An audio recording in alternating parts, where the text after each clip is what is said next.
Hi, I'm Michael Wyetzner, and I've been an architect in New York City for 35 years. Today I'm going to break down the architectural details of some of New York City's most popular apartment layouts. First up, the brownstone apartment. So a brownstone is just one house in a series of row houses along the street that's actually made out of brownstone, which is a type of sandstone. So where do you find brownstones? You find them all over New York. You find them all over Brooklyn, the Upper East Side, the Upper West Side, Harlem. They were the residence of choice of developers in the mid-19th century. Let's take a look at one at 29 West 88th Street. Quite often, these brownstones were built as developments. That means they built multiple ones at once. You can see every other one has these arched windows at the top floor, that they were all built together. Each entrance has the same sort of treatment around it, and every other bay has a bay window. All that indicates that they were all built together as one design. So this row of brownstones has 4 floors above grade, 1 on grade, and then there's usually a cellar below that. And typically the main entrance was on what we call the parlor floor, or 1 floor above the ground level. And there's a big stoop that leads up to it. Stoop is just a Dutch word for staircase. Servants usually entered down on the ground floor, and the family entered on what was called the parlor floor. And the parlor floor is elevated just to avoid all of the horse manure that filled the streets of mid-19th century New York. So between each individual unit is what's called a party wall, and it's much easier to see from an overhead view. So one of the main characteristics of a brownstone apartment, though, is that you can only get light from the front or the back. Because of these party walls, you can't get it from the sides, unless, of course, you're the end house on the block. And as you can see, each house is set back from the rear, and it creates this whole rear yard that's over here. And here's the street.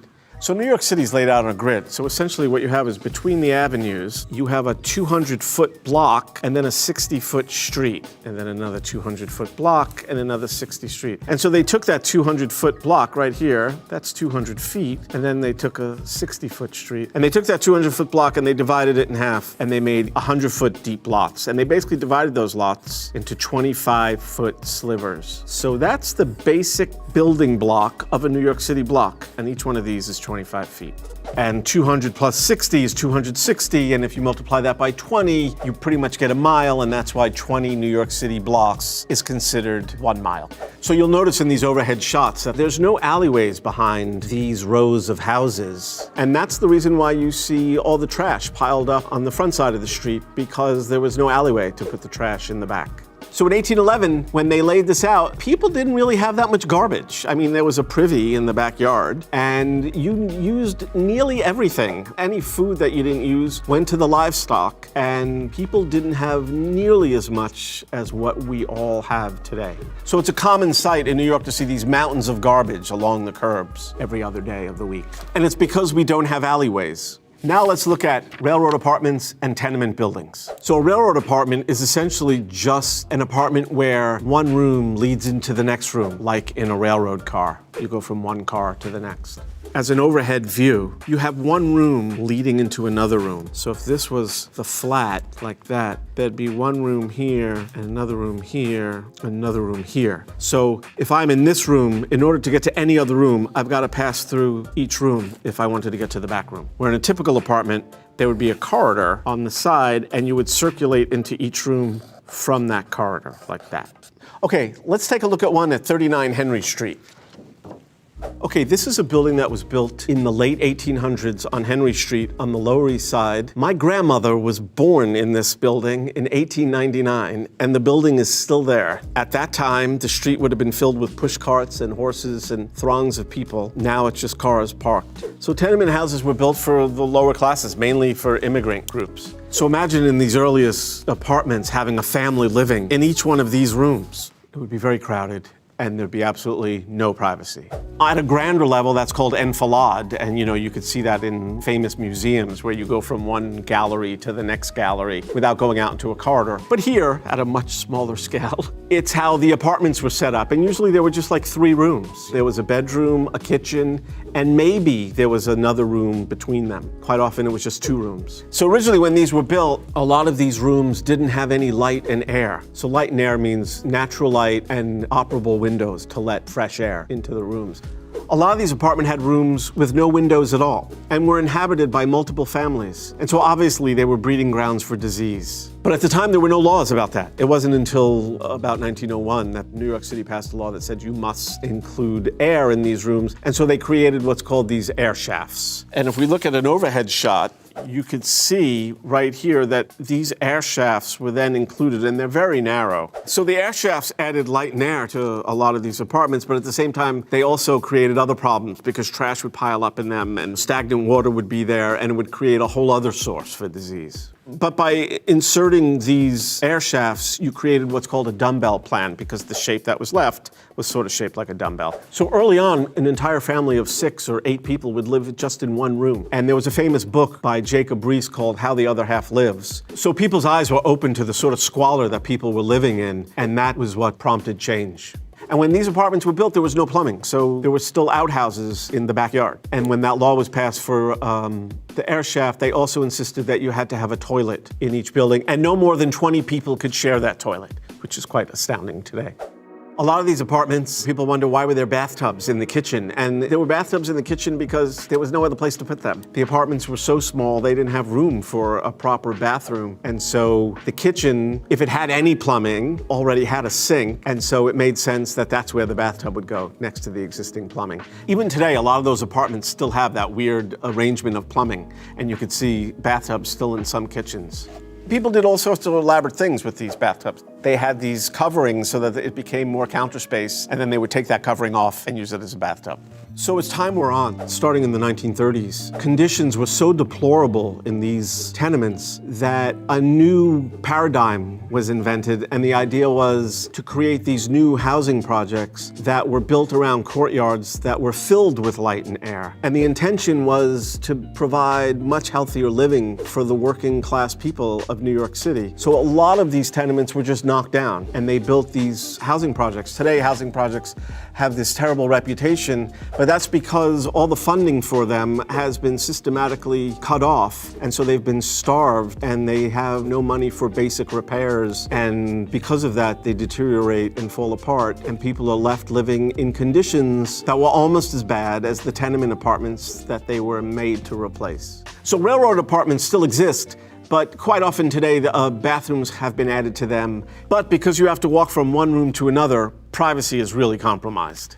Next, the Classic 6 layout. So where do you find the Classic 6? Typically, they're found on the Upper West Side or the Upper East Side of Manhattan. They're called Classic 6s because typically they were 6 rooms. Let's look at one building called the Dartmouth at 509 Cathedral Parkway in Manhattan.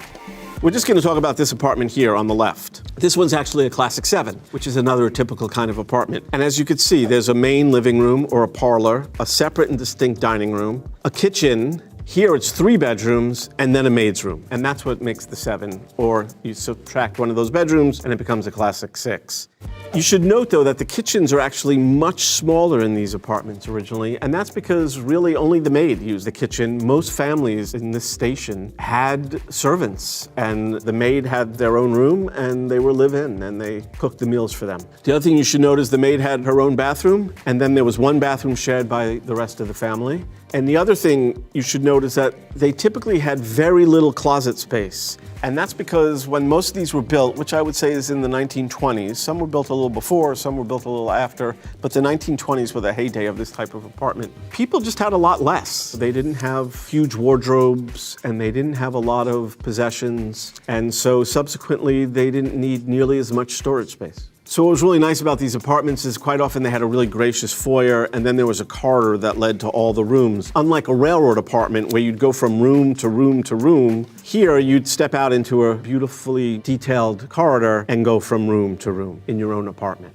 A lot of these buildings were built before current zoning laws, where today windows facing one another like this would have to be 30 feet apart. Here it appears it's less than 20, which makes the rooms down at the end of these courtyards somewhat dark, especially if you're on a lower floor. But again, today it would be much wider and they'd be much brighter. So what prompted these buildings actually, or what helped prompt these buildings, was the invention of the elevator. So all of a sudden it became worthwhile to build multi-unit apartment buildings on 10 or 12 stories high. And without the elevator, they couldn't have done that. Before that, the highest you could go was 6 stories with a walk up. And now, once the elevator was invented, you could go up as high as you need to be, but typically they built 10 to 15 stories. I mean, this was a new style of living that sort of the Dakota helped bring about, and elevators were part of that new style, and that technology was instrumental in creating this new style of living. So here's a view of the exterior of the Dartmouth, and you could see that narrow courtyard that we were talking about before, and how those windows would be kind of dark because of the shadow. The other thing you might want to notice is that the air conditioning units, which is also a ubiquitous thing in New York City apartment living, because these apartments were so old, there was no air conditioning yet. And so in a modern apartment now, there's usually a unit under your window, like in a hotel, where you could heat and cool from the same unit. Back then, these apartments were only built with heat. It was steam heat, and it was very ample, and still is. New York City is known for the super warm apartments. But air conditioning wasn't something that they had, and so window units became the way that people cool their apartments in the summer. Next up, loft apartments. So loft apartments really started in Soho, which means south of Houston Street in Manhattan. So essentially, loft apartments are just wide open spaces with really big windows. Originally, all these loft apartments were actually manufacturing spaces. As manufacturing moved out of Manhattan, these spaces were empty, and landlords didn't know what to do with them. And artists started moving in because they were like, hey, these spaces are great for making art. They're big, they're filled with light. What could be better? They're rough. I don't have to worry about keeping it clean. And so landlords were happy to have the artists come in and move in because they were at least collecting some rent on what was before just vacant and empty spaces. A lot of them were done in these beautiful old cast iron buildings which were built in the late 1800s. Cast iron was a new technology at the time, and it allowed you to make these really big windows. You could see the technology had changed, and now we have big sheets of glass, and it created these beautiful light-filled spaces. So here's a great example of one of these lofts. This is a building that was owned by the famous artist and critic Donald Judd. And you could see it's a cast iron building with these really nice big windows letting light into all these floors. So these artists moved into these spaces because these spaces became available at the same time that art and paintings were getting bigger and bigger. No longer were people just doing easel paintings. Now they were doing these big wall paintings, and these spaces were perfect for that. And so these artists started fixing all these spaces up and putting in plumbing and putting in heating. Eventually, they lobbied Albany to change the laws to allow people to live in these areas that were originally zoned for manufacturing. And you actually had to register with the state as an artist in residence to be able to live there. And then they would actually have a sign out front that said AIR, which meant artist in residence. And so the firemen would know that people were actually living there in case there was a fire in the building. All these artists made all these great living spaces, and then all these galleries moved in to show the art that these artists were creating, and it became this great, vibrant arts community. But then, as soon as that happened, people with much greater wealth started to move in and buy these lofts because they were such great spaces to live in. And eventually that pushed all the artists out, and they could no longer afford to live in these spaces, and the whole neighborhood changed almost overnight. All those galleries just got up and moved in the early 90s and went to Chelsea. And so what's left in Soho now is just a lot of really wealthy people and very fancy shops instead of the galleries and bookstores that used to be on all the streets there. So the exteriors are still intact, and they still are beautiful, filled with all these cast iron and industrial looking buildings, but what happens inside them is now completely different. Currently, the city is talking about rezoning yet again Soho to allow more inclusive, affordable housing and new buildings. And the people who live there are against it for a variety of reasons. One being they don't want to destroy the beautiful historic character of the neighborhood. But the other, and a more cynical reason, is I think people are afraid that their real estate values will go down. Studio apartments. So what do people think of when you say studio apartment today? Well, usually it just means a one-room apartment. They used to be called efficiency apartments. But it's just one room, and the kitchen is sort of attached to that room. It's rarely even separate. Obviously there's a bathroom, but it's just your bedroom, your living room, and your dining room all in one. And if you need to live alone, it's probably the least expensive way to live. So what I love about the term studios is that it originally came from super rich artists who came from really wealthy families in the late 1800s who built these studio apartments for them, but in fact they were multi-room, double height, really posh, beautiful spaces. But they call them studios because it was like an art studio and you were intended to make art in them. Let's take a look at one of the most famous studios, Hotel des Artistes. This is located just off Central Park West on Manhattan's west side. So even before lofts, these were the original residences that were built for artists in New York City. What's interesting about Hotel des Artistes, it was built by a group of artists who had gotten together and built this 20-story building with this sort of Gothic feel to it, as you can see here in this image, with the pointed arches. And what they did was they dedicated 10 floors to studios for making art and another 10 for just typical apartments. And yet, even as beautiful as these are, they still have the ubiquitous window air conditioning units. And so you could see in this photograph the double height windows that the double height studios are in. And these are fantastic spaces. And there's a number of examples of these. There's one on West 77th, there's others on West 67th. And these were beautiful apartments intended for people from really wealthy families who had an interest in art. And then over time, the real estate industry took that term, because it had this certain romantic flavor to it, and applied it to one-room apartments because it had this very bohemian feel that the one-room studio that artists inhabited could be similar. But the one-room studios that the real estate industry were describing were actually in much more modern buildings that had much lower ceilings. They were just a single room of just a few hundred square feet. They weren't anything compared to the original studio apartments that were built in New York City. So today, studio apartments aren't nearly as grand as what they started out as, but they're still a very efficient way to live. So there you go. Those are some of the most popular apartment types in New York City and how they came to be and how they shaped the way we live today.